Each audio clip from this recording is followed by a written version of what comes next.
সেদিন খুব সকালে আমি আমার মেয়েদেরকে নিয়ে বাপের বাড়ি গিয়েছিলাম।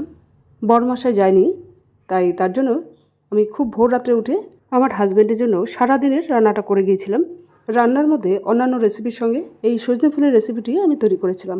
তো বাপের বাড়ি থেকে আসার একটু পরেই আমার হাজব্যান্ড আমাকে বলল যে আজকে যে সজনে ফুলের রেসিপিটি তৈরি করে গিয়েছিলে সেটা দারুণ হয়েছিল। যদি ভাতটা আর এই রেসিপিটা যদি একটু গরম গরম হতো তাহলে শুধু এই ফুলের রেসিপিটা দিয়ে আমি পুরো ভাতটাই খেয়ে নিতে পারতাম। আমার আর অন্য কোনো রেসিপিরই দরকার হতো না।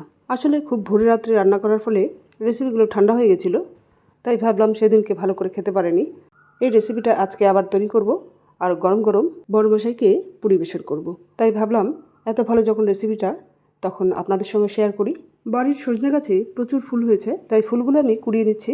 এই রেসিপিটা তৈরি করার জন্য একটু বেশি ফুল হলে ভালো হয়, তাই আমি 2 দিন ধরে ফুল কুড়িয়ে নিয়ে এই রেসিপিটা তৈরি করব। এই রেসিপিটা মাত্র 1 চামচ আটা আর সামান্য তেল দিয়েই তৈরি হয়ে যায়। রেসিপি আপনারা পুরোটা দেখুন আর ঠিক এইভাবেই তৈরি করে খেয়ে দেখুন। আশা করছি আপনাদের খুবই ভালো লাগবে। রেসিপিটি তৈরি করার জন্য আমি 2 দিন ধরে ফুল কুড়িয়ে নিয়েছি।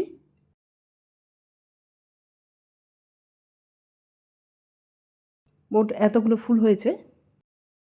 এবার এই ফুলগুলোকে আমি প্রথমে বেশ কয়েকবার জল পাল্টে পাল্টে নিয়ে ধুয়ে পরিষ্কার করে নেব। ফুলগুলোকে আমি ভালো করে ধুয়ে পরিষ্কার করে নিয়েছি। ফুলগুলো জল দিয়ে ধোয়ার পর দেখবেন যে ফুলের মধ্যে একটু আধটু জল লেগে থাকে। সেই জলটাকে বের করার জন্য এইভাবে চিপটে নিয়ে ফুলগুলোকে আলাদা জায়গায় রাখছি।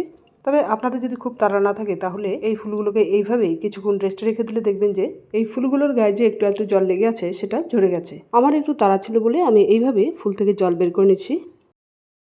এইভাবেই পুরো ফুল থেকে আমি জল বের করে নেব।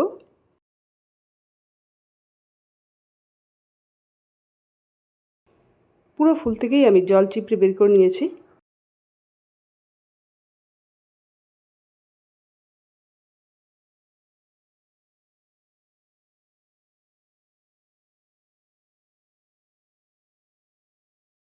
এবার একটা বাটি নিয়ে তার মধ্যে দিয়ে দিলাম 1 চামচ আটা, স্বাদ মতো লঙ্কার গুঁড়ো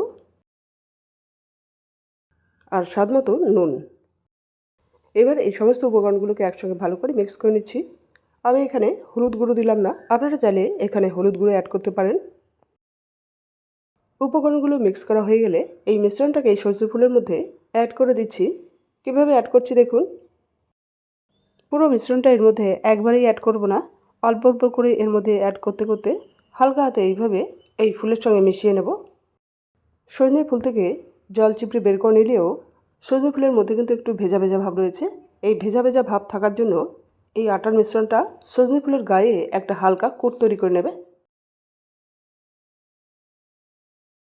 এইভাবেই পুরো মিশ্রণটাকে অল্প অল্প করে সজনে ফুলের সঙ্গে অ্যাড করতে করতে মিক্স করে নেব।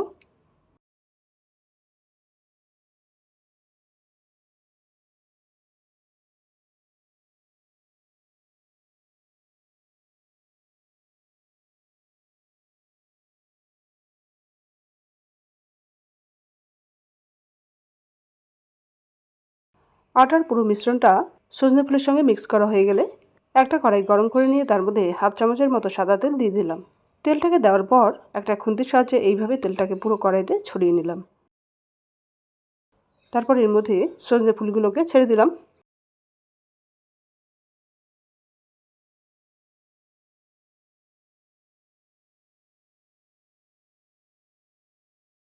সজনে ফুলগুলোকে কড়াইতে ছাড়ার একটু পরপরই খুন্তি দিয়ে এইভাবে হালকা হাতে নাড়াচাড়া করে নিতে হবে।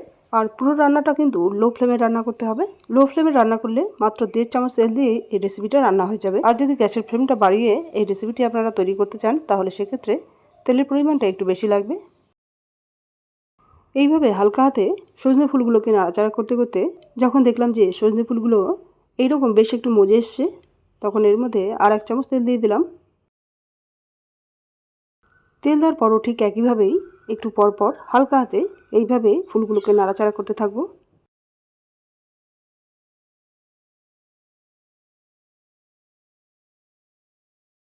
এইভাবে নাড়াচাড়া করতে করতে দেখুন ফুলগুলো এইরকম ভাজা হয়ে গেছে। এই অবস্থায় নামিয়েও আপনারা রেসিপিটি সার্ভ করে নিতে পারেন। আবার এর থেকে একটু বেশি ভেজে ফুলগুলো বেশ একটু ঝরঝরে ও ক্রিস্পি হওয়া পর্যন্ত ভেজে নিতে পারেন। এই ফুলগুলো ভাজতে ভাজতে যদি দেখেন যে ফুলগুলো এইরকম দলা পাকিয়ে গেছে, তাহলে দলাগুলোকে এইভাবে একটু ভেঙে দিয়ে ফুলগুলোকে ভাজতে থাকবেন। এই রেসিপিতে আটা দেওয়ার ফলে রেসিপিটা বেশ একটু ক্রিস্পি হবে আর বেশ ঝরঝরে হবে। দেখুন ফুলগুলো কেমন ঝরঝরে হয়েছে। রেসিপিটা সার্ভ করার জন্য একদম রেডি। একবার সজনে ফুল এইভাবে ভেজে খেয়ে দেখবেন, আশা করছি আপনাদের খুবই ভালো লাগবে। রেসিপিটি আপনাদের কেমন লাগলো, ভালো অথবা খারাপ যাই লাগুক না কেন, প্লিজ তা কমেন্ট করে জানাতে কিন্তু একদমই ভুলবেন না। তাহলে বন্ধুরা, আজ এই ভিডিওটি এই পর্যন্তই। আবার আপনাদের সঙ্গে দেখা হচ্ছে পরের এক নতুন রেসিপিতে। Thank you.